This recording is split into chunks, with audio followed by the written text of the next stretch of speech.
Lo que yo quiero presentar aquí es básicamente una provocación para que pensemos juntos y para recibir de ustedes la crítica de lo que yo voy a decir. Porque efectivamente estoy trabajando en una tesis doctoral que tiene que ver con esta idea de que la moral pudiera analogarse o pudiera considerarse que funciona de una manera semejante a cómo funcionan los mercados de bienes y servicios en la economía. Entonces, la primera cuestión es sencillamente separar los temas, ¿verdad? Mi pretensión no es hablar de la moral que hace falta para que un mercado económico funcione. Así, ¿cuáles son las cuestiones morales inherentes a que se dé una economía que funcione sanamente, con fair play, justicia? No, no es ese mi punto, ni es eso lo que yo quiero plantear. Lo que yo quiero plantear es que la moral pudiera ser entendida a la hora de describirla en su proceso como un proceso de mercado. Entonces, lo primero, yendo de lo general a lo particular, lo primero que quiero decir es que la economía es una ciencia que de alguna manera está preocupada por la escasez de los bienes y de los servicios, ¿verdad? Sabemos todos que esos bienes son limitados y que las necesidades no, y son ilimitadas. Y el mercado en economía es llamemos un proceso, un sistema donde la gente intercambia bienes y servicios, y a partir de esos intercambios surgen precios que son como señales, que permiten la asignación y la reasignación continua de los recursos, tendiendo a la eficiencia, y a medida que ese proceso se va dando, los precios van tendiendo hacia una suerte de equilibrio a medida que los mercados maduran y crecen, y gradualmente, si eso va funcionando cada vez más eficientemente, ocurre que se va superando parcialmente el tema de la escasez. Por supuesto que siempre es lindo pensar en una utopía en donde los bienes son todos libres, es decir, que hay mucho más bienes que necesidades, pero si en esa utopía viviéramos, no hace falta pensar en un mercado, porque ahí no habría precios, todo sobra, no habría escasez, las necesidades estarían todas cubiertas. Entonces, la institución del mercado, que es el modo en que las personas desarrollan su actividad y sus intercambios, y de una manera compleja, perdería su sentido explicativo. Ahora uno dice, ¿cómo es que la moral, que es una cosa aparentemente de un ámbito absolutamente distinto, pudiera ser explicada como un mercado? Entonces, el primer punto es que hay que reconocer dónde está el problema de escasez. Y el problema de escasez, desde mi punto de vista, está en que las personas, por imperfectas, no tenemos la facultad de amar ni a todos, ni todo el tiempo. Es decir, no tenemos amor universal. Pongámoslo de otro modo, digo, por una cuestión de supervivencia, tenemos amor propio y de hecho tratamos de preservarnos a nosotros mismos. Por supuesto que amamos a nuestros padres, nuestros hijos, nuestros amigos, y gradualmente vamos perdiendo todos nuestros afectos con gente que cada vez está más distante, hasta el punto que no sentimos casi ningún afecto por nadie que viva lejos de casa en otro país y con otra cultura, acaso. Entonces, esa escasez afectiva pone a cada persona parada sobre sus propios zapatos, pero uno podría imaginar también una utopía y imaginar que las personas sí son capaces de brindar amor universal y a todos y a todo el mundo sin distinción y por encima de lo que uno se quiere a uno mismo. Entonces, en ese caso, no existiría esta escasez de la que yo estoy hablando. Eso sería también una utopía y por consiguiente no haría falta un mercado. Porque los mercados son las soluciones institucionales que las personas encontramos para resolver nuestros problemas. Y la pregunta es, ¿qué se intercambiaría entonces en un mercado moral para salvar esos problemas de escasez afectiva que nos hacen a cada uno dejarnos parados en nuestros zapatos Y a veces, por defender eso tan fuertemente, meternos en conflicto con los demás. Lo que intercambiamos en principio son sentimientos, comportamientos y juicios de valor, juicios de aprobación. Entonces, lo que propongo que nos imaginemos es que todos nosotros estamos intercambiando todo el tiempo sentimientos, comportamientos no económicos y juicios de aprobación los unos para con los otros. Entonces, para ir a la raíz de esto, uno se remonta a la escuela escocesa y ahí ya está bien claro que cada una de las personas, según los escoceses, se mira en el otro como en un espejo, buscando su aprobación la aprobación de nuestros actos. Entonces, cada cosa que nosotros hacemos obtiene del otro una aprobación o una desaprobación. Entonces, si vamos a Adam Smith, que para mí es el moralista más interesante de los escoceses, no digo el pensador, pero sí el moralista, él habla de un principio de simpatía que lleva a las personas a disfrutar por las alegrías de los demás y a condolerse en parte de lo que a los otros les duele. Es decir, hay una inclinación natural, según Smith, de las personas a simpatizar con los congéneres, con los que tenemos al lado. Por supuesto que para poderse en sintonía con el otro, uno tiene que renunciar un poco a ese egoísmo radical, salirse de sus zapatos, y aunque sea imperfectamente, ponerse en el zapato del otro para ver qué es lo que al otro le pasa, y sentir imaginariamente en la posición del otro qué es lo que el otro siente. Hasta ahí esa simpatía pudiera ser un contagio, pero Adam Smith se cuida muy mucho de decir que ese contagio es emocional y que no tiene ni causa ni fundamento, todo lo contrario. Smith aporta la idea de la razón para juzgar la propiedad de la conducta del otro con quien nosotros estamos tratando de entrar en sintonía emocional. Entonces nos aprobamos al otro si nos ponemos en lugar de él y de acuerdo a nuestros sentimientos y a nuestra razón, comprendemos que el modo de comportarse del otro es el que nosotros hubiéramos adoptado en su situación. Entonces se empieza a hacer un juego entre los protagonistas y los espectadores y cada uno de nosotros se pone en el lugar del otro. Pero Smith sigue y dice, bueno, cuando nos ponemos en el lugar del otro, después tenemos la chance de mirarnos a nosotros mismos desde el lugar del otro. Y entonces desde afuera hacer un juicio sobre nuestra propia conducta, es decir, autorreferencial. Y entonces esa tarea imaginaria de ponernos en el lugar del otro, aún en ausencia de los demás, aunque a veces los demás están, empieza a generar una idea de conciencia y nos lleva a autocontrolarnos y a moderarnos en nuestras pasiones, especialmente estas de primera persona. Y entonces a medida que empezamos a moderar nuestra manera de sentir, la vamos acercando a la manera de sentir del otro, nunca perfectamente, pero sí hasta poner los sentimientos en concordancia. Entonces esa aproximación, esa ecualización emocional que se da en las personas respecto de muchas cosas todo el tiempo, desde mi punto de vista genera una transacción moral que tiene un precio.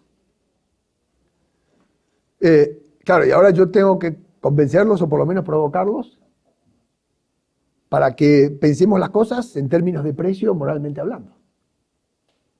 Y después, si logro convencerlos de que nuestros comportamientos, sentimientos y juicios de aprobación que intercambiamos con los demás perfeccionan a una suerte de transacción moral, tendría que convencerlos también de que algunas transacciones morales, por reiteración, se van traduciendo en lo que en economía llamamos tendencias a los precios de equilibrio, a los precios de reposo. Y después tendría que convencerlos que esos precios de reposo son señales suficientes para que la gente decida comportarse de acuerdo a cómo el mercado paga. Porque eso sí ocurre en la economía. ¿Con qué resultado? Bueno, no acercarnos a la eficiencia, como en la economía ocurre, sino acercarnos hacia la concordia y a la armonía y a minimizar el conflicto. Es decir, abandonar en parte nuestros grados de imperfección, entendida la imperfección como un egoísmo radical, que pudiera traducirse en conflicto o en daño para con el que está enfrente. Entonces el desafío es muy imponente. Yo he leído varios autores que plantean analogías posibles entre el mercado moral o la moral de Adam Smith en Teoría de Sentimientos Morales, con los mercados de bienes enriquece a las naciones. Pero no he leído ciertamente a alguien que vaya un poco más lejos y dijera que la moral tiende a precios de equilibrio respecto de sus reglas morales de justicia y que además esos precios se determinan al margen, como los economistas sabemos ocurre en la economía. Para convidarlos al desafío yo les voy a proponer 3 o 4 ejemplos muy pedestres, solo para tratar de demostrar que hay precios en la moral. Entonces propongo que imaginemos una ópera o un recital en un teatro y que estemos ciertos o conscientes de que la gente paga entradas a distintos precios, revelando intensidad de preferencia según quiere ir al palco, o quiere ir a una platea, o quiere ir a una tertulia, o a una platea alta. Entonces decimos en economía, bueno, la gente revela preferencia y por la intensidad de la preferencia paga distintos precios. La analogía que propongo es con una procesión. En Rosario hay una procesión de un santo que es protector del trabajo, se llama San Cayetano, y la procesión se organiza todos los 7 de agosto, y está citada a las 5, pero a las 3 ya la gente que quiere portar la imagen del santo se convoca en la puerta de la iglesia. Y no voy a decir que se forcejean, pero pujan por ver quién está cerca de la imagen y poder transportarla en sus hombros. Y hay gente que no llega a las 3, sino que llega a las 4, y otras a las 5, y otros 5 y cuarto. Y si uno mira con atención, se va a dar cuenta que la disposición de las personas alrededor de la imagen es bastante parecida a la del teatro y la ópera, con gente que está dispuesta a pagar figuradamente costos distintos, en el sentido de ir antes o acercarse o mostrar devoción, con más firmeza que otros. Hay los últimos que de manera especulativa van silbando en la marcha y llegan últimos, se van primero, le importa menos. Y bueno, pero ¿cómo es que uno puede analogar precios ahí con los... Bueno, hay gente que está dispuesta a asumir costos por estar más cerca del santito que otra. O uno pudiera imaginarse, digo, para figurar cosas, un funeral.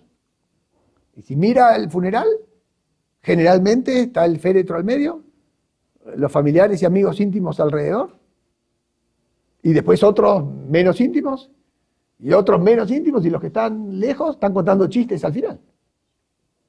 El ordenamiento que propongo respecto de ese centro de atención es un ordenamiento marginal.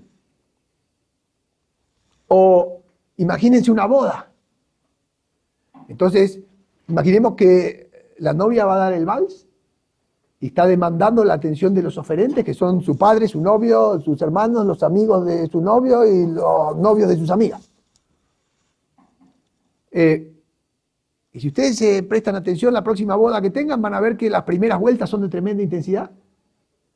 Como si la novia estuviera dispuesta a pagar mucho por bailar con el padre, con el marido y con los hermanos. Y después baila con menos intensidad y más corto.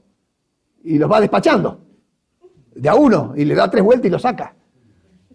Y los tipos que van a bailar, si uno los mira bien, son una oferta perfecta con costo marginal creciente. Y el último va porque lo manda. Le dice, te dije que vaya a bailar con mi amiga. Y si uno lo mira bien, en un momento, cuando las cuestiones al margen se cruzan, se termina. Si uno se lo imagina así, pudiera imaginarse que ahí hay excedente del consumidor y excedente del productor, y que hay vals más largos y otros más cortos. O pudiera seguir desafiándolos y decirles que, sí, volvamos al funeral. El precio de un funeral a las 12 del mediodía es distinto que a las 2 de la mañana.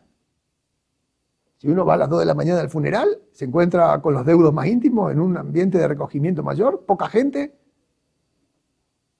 Y hay que hacer un esfuerzo enorme para condolerse con los deudos. Si uno llega de viaje a las 2 de la mañana y no es cercano, a los familiares, el esfuerzo que tienen que hacer para dar el pésame es enorme. Porque toda persona cuando llega al funeral baja la cabeza, se consterna, aunque venga de una cena, y se produce un proceso de ecualización que Smith describe, es muy interesante. La viuda llora solo con las personas cercanas. Y con las personas distantes le dice, no, está bien, es natural, estas cosas pasan, ya estoy mucho mejor. Entonces hay uno que se esmera en poner cara de compungido Y la viuda se hiergue diciéndole no pasó nada, porque es una persona distante. ¿Qué significa esto? Que los dos están haciendo un esfuerzo enorme para poder hacer concordantes sus sentimientos. El que viene de afuera para aproximarse al dolor y la que está de adentro para tratar de sacárselo encima, pues si no, no hay sintonía.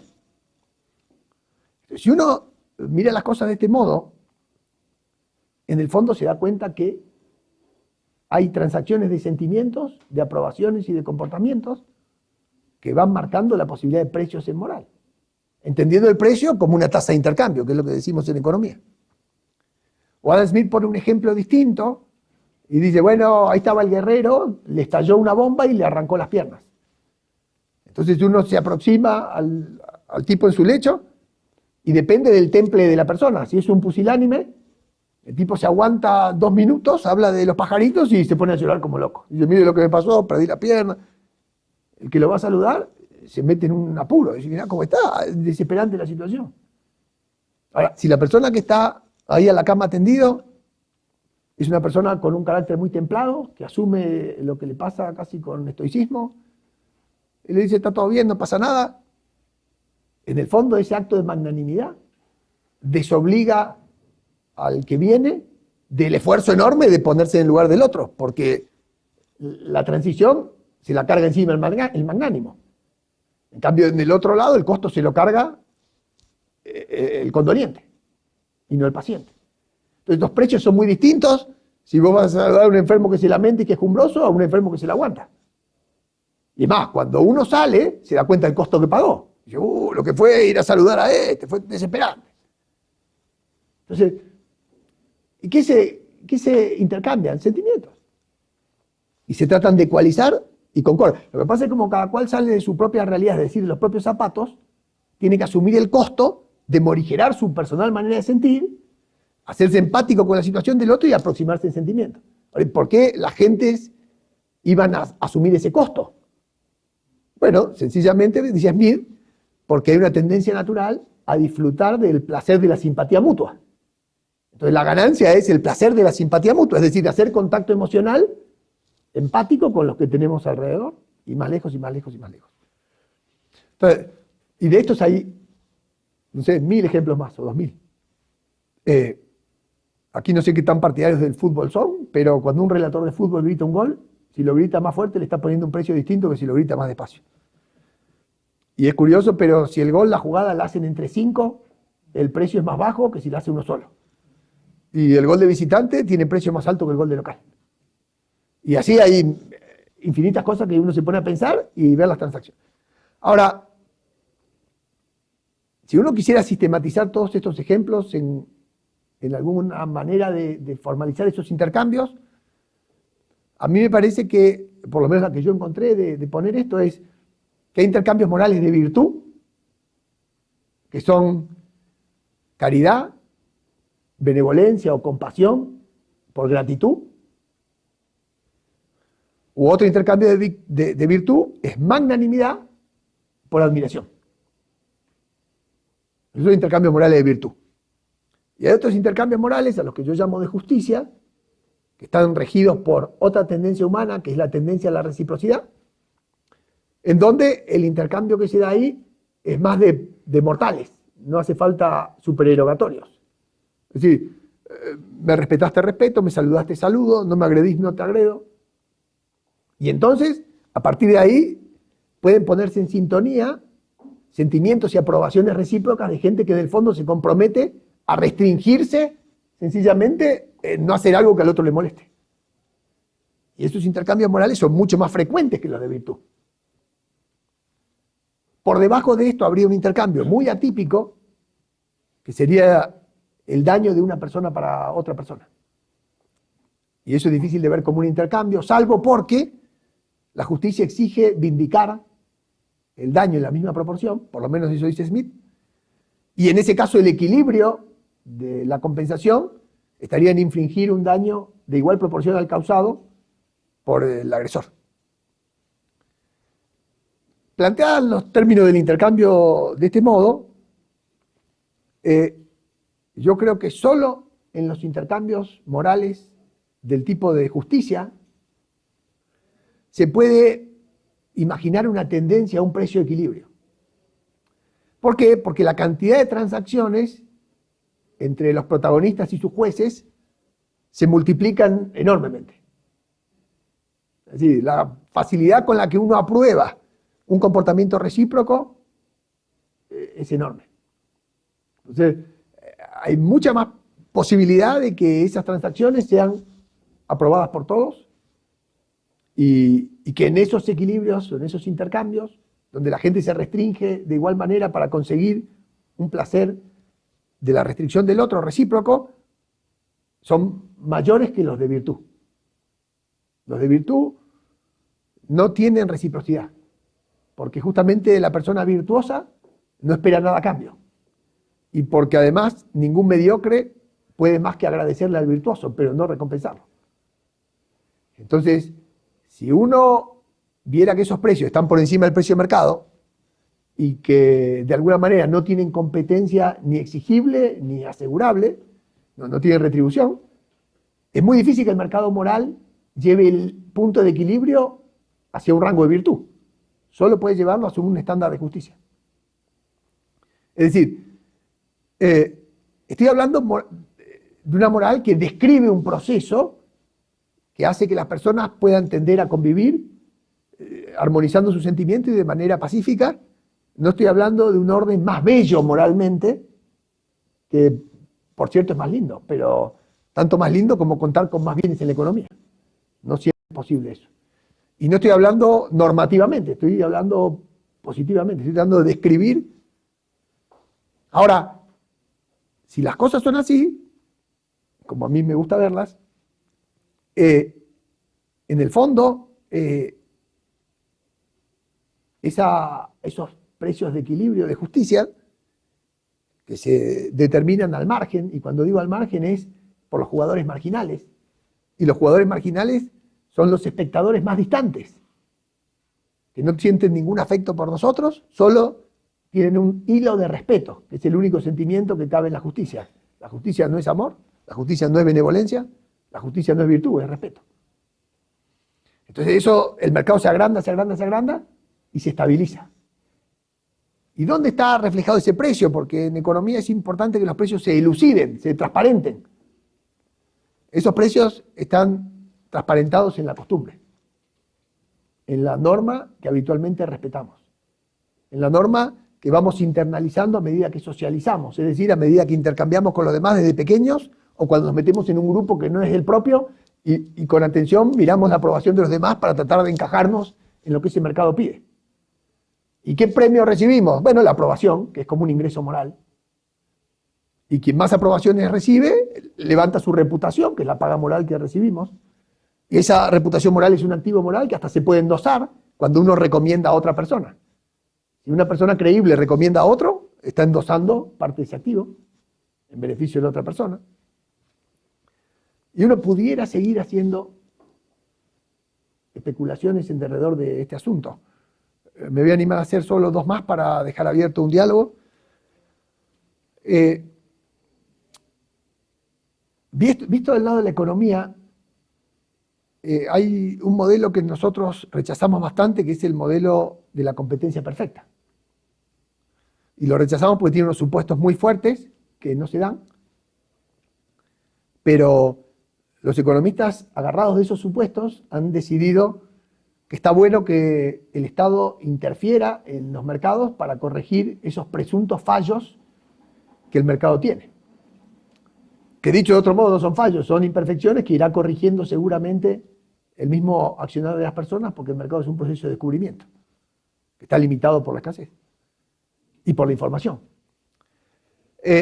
A mi modo de ver, y para los que hacen filosofía política, la teoría de la competencia perfecta y la intervención del Estado es igual a la teoría de Rawls y la teoría de la justicia perfecta. Quienes estén familiarizados con eso pueden tender un paralelo entre las dos cosas. En segundo lugar, quienes han leído a Hayek han seguramente prestado atención a su idea del constructivismo. Es decir, esa manera de hacer una ingeniería social a través de normas que van en contra de lo que el orden espontáneamente ha instituido como una norma de derecho. Entonces la legislación en algún sentido puede ser constructivista. Y Adam Smith decía lo mismo. Le recomendaba prudencia al legislador para que no se lanzara con algo que estaba fuera de lo que la gente podía aceptar. En este sentido, el constructivismo de Hayek, para mí, perfectamente pudo haber sido explicado como un control de precios morales, entendiendo que la moralidad y las reglas morales de justicia son hábitos o regularizaciones que se dan por fruto de los intercambios morales de comportamientos, juicios y sentimientos de las personas. Y por último, y siguiendo al profesor Klein, que es de George Mason, tiene un paper en ejecución ahora en su página, la idea de que el sistema de precios brinda señales para tomar decisiones económicas pudiera ser perfectamente analogable con la idea de que un sistema de normas con premios y castigos da señales para que la gente ajuste su conducta a lo que generalizadamente del mercado moral se ha instituido como regla moral de justicia, que es lo que perfecciona el punto de partida para la convivencia del orden. Yo suscribo la tesis de muchos autores que sin un rango mínimo de justicia no hay orden posible. De modo tal de que la costumbre, como dice Smith, nunca nos reconciliará con las posiciones de Nerón o de Calígula o de Claudio, porque hay una naturaleza en la manera de sentir de las personas que haría inviable o imposible un orden social de convivencia de imaginarlo solo con estas costumbres arraigadas. Quedan muchas cosas más, como que el orden moral se diferencia del orden económico porque no está guiado por un principio de utilidad, sino por un principio de empatía, que no es utilitarista. Y queda una segunda diferencia, que es que la racionalidad moral o la razón moral se aplica en un segundo movimiento y no en un primer movimiento como en economía. De manera tal de que llegando al extremo uno no podría valerse de una teoría de utilidad marginal decreciente en los términos de que nuestras preferencias están por fuera y racionalmente actuamos para tratar de conjugarlas y satisfacerlas, sino que la curva de sentimientos y utilidad marginal decreciente está dominada en su primer tramo por las pasiones y en su segundo tramo por la razón. De manera tal de que uno puede llegar al precio de equilibrio o a la tendencia al precio de equilibrio, que es la justicia, en los términos que nosotros analizamos la economía, pero ex post, no ex ante. Es decir, que las reglas morales luego son convenientes para la vida social, no cabe duda, pero no es por utilidad que se las toma. Pero que uno las puede explicar racionalmente y darse cuenta que son útiles y en alguna situación especial adoptarse una regla moral aún cuando no tenga ánimo de hacerlo, también es posible. Como ven, el abanico de propuestas o el desafío es intrépido. Yo estoy tremendamente convencido de lo que digo, aunque no sé si no estoy equivocado. Estoy convencido, me parece que los procesos son, con algunas salvedades, similares. ¿Acaso la salvedad más potente sea que la economía se vale de las diferencias de las personas para los intercambios, en tanto que en materia moral todo el tiempo estuvimos hablando de acercamientos y ecualizaciones que tienden a una coincidencia? Y ahí probablemente haya un enfoque distinto en este sentido, pero aún así la moral pudiera ser entendida como el costo de autorrestringirse y el placer de la simpatía mutua, que subjetivamente es distinto para cada participante, de manera tal de que la ganancia de cada uno puede ser diferente, y pudiera dar bajo la figura de intercambio.